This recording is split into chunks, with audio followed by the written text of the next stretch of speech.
हेमंत सोरेन जवाब दो और 5 साल का हिसाब दो। लेकिन हमने सरकार को पहले ही सचेत कर दिया था कि भाई ये गड़बड़ी हो रही है, आप इस गड़बड़ी से अपने आप को भी बचो और राज्य को भी बचाइए।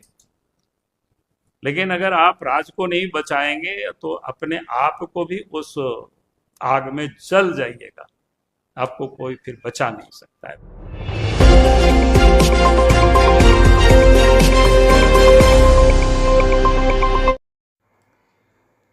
नमस्कार दोस्तों, खबरी पांडे के न्यू वीडियो में आपका स्वागत है। बाबूलाल मरांडी ने प्रेस कॉन्फ्रेंस कर राज्य सरकार पर साधा निशाना।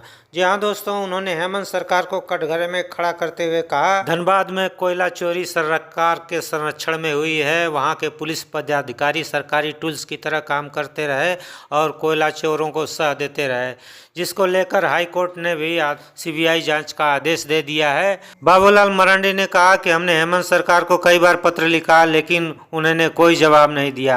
यहाँ तक कि साहिबगंज में भी करोड़ों का पत्थर घोटाला हुआ, जिसके लेकर कई लोगों पर एफआईआर दर्ज हुई है और इस मामले में जांच चल रही है। उन्होंने हेमंत सरकार को कहा, हेमंत सरकार जवाब दो, 5 साल का हिसाब दो। ये नारा उन्होंने आज के प्रेस कॉन्फ्रेंस में लगाया। तो दोस्तों देखते हैं आगे के वीडियो में बाबूलाल मरांडी क्या कुछ कह रहे हैं। और हम सब लोगों ने उस समय एक नारा तो आप सब लोगों ने काफी प्रमुखता से दिखाया भी, ना सहेंगे ना कहेंगे, बदल के रहेंगे। ये नारा काफी चला और आगे भी ये नारा रहेगा। लेकिन उसके साथ जो दूसरा एक नारा था वो थोड़ा सा लगता है कि आप लोगों से भी ओझल रहा, बहुत अधिक ये नहीं रहा। तो नारा था, हेमंत सोरेन जवाब दो और 5 साल का हिसाब दो। चूंकि अब 5 साल पूरा हो रहा है, चुनाव के मैदान में हम सब लोग जाएंगे और 5 साल के हिसाब की जब मैं बात करता हूं तो निश्चित रूप से मैं उन बातों को यहां याद कराना चाहूंगा। कई एक मुद्दों पर हमने राज्य सरकार को पत्र लिखते रहा हूं, लेकिन कुछ महत्वपूर्ण पत्र है और घटनाक्रम है, इसलिए उसका मैं उल्लेख करना चाहूंगा। एक तो आप सब लोगों के संज्ञान में है पत्थर चोरी का मामला। उस साहेबगंज में इलीगल तरीके से पत्थर का उत्खनन होते रहा, इलीगल ढुलाई भी होते रहा, इलीगल घाटों से भी ढुलाई होते रहा। समय छोड़ करके कुछ समय पर भी, अर्थात रात में जहां ट्रांसपोर्टिंग करना अलाउ नहीं था पानी की जहाज से, वहां रात में भी चलता था। और हमारे पास जो सूचना थी कि कभी भी वो दुर्घटनाग्रस्त हो सकता है, और इसको लेकर के मैंने राज्य सरकार को, राज्य के मुख्यमंत्री को पत्र लिखा। लेकिन राज्य के मुख्यमंत्री ने उस पत्र का संज्ञान तो लिया ही नहीं, लेकिन एक्नॉलेजमेंट तक हमें नहीं दिया। और पत्र लिखने के बाद 1 सवा साल के बाद घटना यानी दुर्घटना हो गई। पूरे मामला आप सब लोगों के संज्ञान में है। उसके बाद फिर जांच हुआ तो पता चला कि हजारों करोड़ की घोटाला उस साहेबगंज में पत्थर खदानों पर हुई, इलीगल। अभी भी जांच चल रहा है, कई लोगों के ऊपर केस है। दूसरा, आप सब लोगों के संज्ञान में है, आज आ गया होगा, कोयला को लेकर के जो धनबाद में जिस प्रकार से कोयला की चोरी हेमंत सोरेन के राज्य में हो रहा था, यानी पिछले सारे रिकॉर्डों को तोड़ते हुए उन्होंने नया कीर्तिमान स्थापित किया। इसको कह सकते हैं बेहताशा कोयला की चोरी। और कोयला की चोरी मैं कहूंगा कि सरकारी संरक्षण में हुआ, और किस प्रकार से सरकार के संरक्षण में हुआ, सरकार ने किस प्रकार से वहां पर जो दागी अफसर थे, कमचोर का तो नहीं बल्कि चोरी करने वाला जो सरकार या डकैत कह सकते हैं, इस प्रकार के अफसरों को वहां पर पदस्थापित किया गया।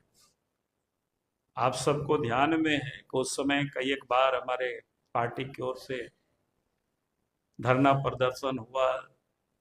धनबाद में हम खुद भी गए थे और मैंने वहां भी कहा था लोगों से, और संभवतः इस हॉल में भी कई एक बार मैंने आप सब लोगों के समक्ष प्रेस को भी संबोधित किया है, और राज्य के मुख्यमंत्री को बाकायदा मैंने पत्र भी लिखा था। एक एसपी हुआ करते थे पलामू में, और पलामू में जब वो एसपी हुआ करते थे वहां एक बड़ा ऐसा घटना जो हृदय विदारक दर्दनाक घटना, एक बिहार के एक परिवार थे जो छत्तीसगढ़ में उनका बेटे रहते हैं, और वहां से लौट रहे थे और गाड़ी सहित उसको अपहरण कर लिया गया, वो बुजुर्ग भी और ड्राइवर भी। और उसके बाद उनके बेटा को टेलीफोन किया गया कि भाई आप पैसा दीजिए, नहीं तो आपके पिताजी को हम लोग मार देंगे। फिर वो बेचारा दौड़े दौड़े आए, पलामू के एसपी से संपर्क किए, एसपी ने आश्वासन भी दिया, और फिर किसी प्रकार से जो अपराधियों ने पैसा मांगा था तो उसकी भी उन्होंने जुगाड़ किया, और एसपी को कहा कि भाई चलिए, और फिर दो दो गाड़ी पुलिस भी गई साथ में, और इन लोगों का भी एक गाड़ी था। उन्होंने आंखों देखा घटना बताई। जब जिस स्थान पर अपराधी को पैसा हस्तांतरण करना था, पैसे तो हस्तांतरण हो गया, वो व्यक्ति बोलते रहा कि भाई मेरा पिताजी को भी नहीं तो अपराधियों को पकड़िए, लेकिन कुछ भी नहीं पकड़ा गया। अब ये सुन करके कोई भी व्यक्ति,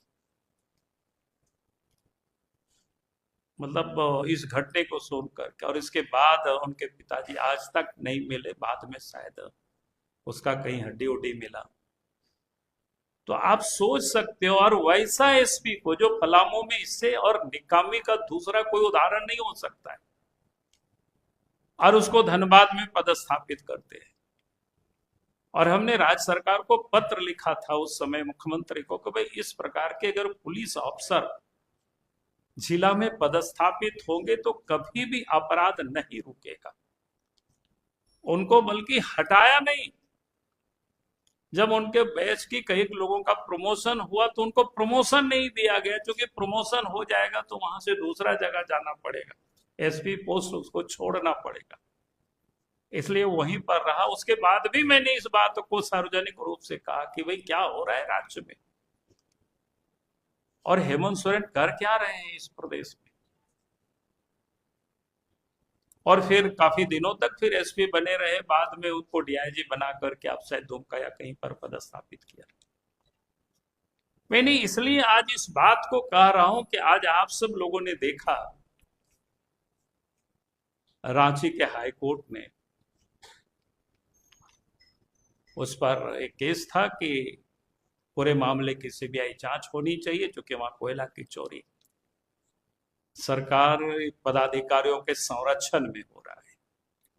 और आज मुझे प्रसन्नता है, मैं हाईकोर्ट को बधाई देना चाहूंगा, क्योंकि हम सब लोग आवाज उठाते रहे, राज्य सरकार ने तो कभी भी उसकी जांच की, कभी उन्होंने कोई कदम नहीं उठाए, बल्कि ऐसे अपराधी में जो शामिल अफसरों को बिठा करके रखा, राज्य हाईकोर्ट ने उसकी सीबीआई जांच की अनुशंसा की, जानकारी मिल रही है, तो इससे बड़ी प्रसन्नता है। हाईकोर्ट को मैं बधाई दूंगा, और मैं ये समझता हूं कि भाई इसकी जो सीबीआई की जांच होगी तो दूध का दूध, पानी का पानी हो जाएगा। आज भी मैं हेमंत सोरेन जी से कहता हूं, अगर अपने आप को कहते हैं कि भाई हम पाक साफ है, हम कहीं भी शामिल नहीं है, तो इस प्रकार की जितने भी अफसर वहां पदस्थापित रहे और कोयला की वहां चोरी होती रही, आज तो सीबीआई ने जांच के आदेश दे दिया, सीबीआई जांच करेगी तो सब पता चलेगा, लेकिन आज भी उनको कार्रवाई कर देना चाहिए, ऐसे लोगों को सस्पेंड कर देना चाहिए, उनके ऊपर एफआईआर लॉन्च कर देना चाहिए। और नहीं तो यही माना जाएगा कि इस कोयला की लूट में, इस चोरी में हेमंत सोरेन की संलिप्तता है। और जब मैं कहता हूं कि हेमंत सोरेन की संलिप्तता है चोरी में, तो उसको बड़ी चोट आता है। पिछले दिन आप सबने देखा कि रांची के क्या आधा दर्जन के थाना में मेरे विरोध में फायर कर दिया। आप सबने देखा, आज मैंने अखबार में, किसी अखबार में मैंने पढ़ा कि जमशेदपुर के कोई मानगो थाना में भी शायद हमारे ऊपर एफआईआर कर दिया। कोई बात नहीं, हेमंत सोरेन की तो आदत ही यही है। पहले भी आप सब लोगों ने देखा, जो सरकार के विरोध में, चाहे मीडिया के लोग हो, चाहे प्रिंट मीडिया हो, चाहे इलेक्ट्रॉनिक मीडिया हो, जो लोग सरकार के विरोध में लिखता है, सरकार के विरोध में दिखाता है, सरकार के विरोध में बोलता है, वैसे लोगों के ऊपर केस भी करते हैं, जेल में भी डालते हैं। ऐसे कई एक लोग हैं, मैं किसी का नाम नहीं ले रहा हूं, आप सब लोग समझदार लोग हैं, सब समझते ही। तो सरकार किस प्रकार से पुलिस प्रशासन को टूल्स की तरह यूज करते हैं, उपयोग करते हैं, ताकि सरकार के विरोध में कोई भी आवाज हो, उस आवाज को दबाया जाए। सरकार के विरोध में लिखने वाले, बोलने वाले व्यक्ति को कमजोर किया जाए, उनको डराया जाए। इसलिए मैं हेमंत सोरेन जी से कहूंगा कि वे, आप समय आ गया है, आप तो जवाब देना होगा हेमंत सोरेन जी को, और 5 साल का हिसाब देना होगा। जितना आपने लूटा है उसको पाई पाई करके उसको वसूला जाएगा। भला इसमें है, अब इस प्रकार की जितनी भी गड़बड़ी हुई है, जितने भी ये सारे पत्र को मैंने लिखा है, अगर आप उस पर जांच करेंगे तो मैं समझता हूं कि आज भी राज्य की जनता को लगेगा कि हाँ साहब, वास्तव में ये ईमानदारी से काम कर रहे हैं। नहीं तो मैंने कहा ही है कि अभी तो जो पत्र मैंने लिखा था उसमें से ये 2 पत्र पर तो समझिए जांच होगा ही। मेरे पत्र के कारण जांच नहीं हो रही है, जांच और के कारण हो रही है, लेकिन हमने सरकार को पहले ही सचेत कर दिया था कि भाई ये गड़बड़ी हो रही है, आप इस गड़बड़ी से अपने आप को भी बचो और राज्य को भी बचाइए। लेकिन अगर आप राज्य को नहीं बचाएंगे तो अपने आप को भी उस आग में जल जाइएगा, आपको कोई फिर बचा नहीं सकता है। बहुत बहुत धन्यवाद।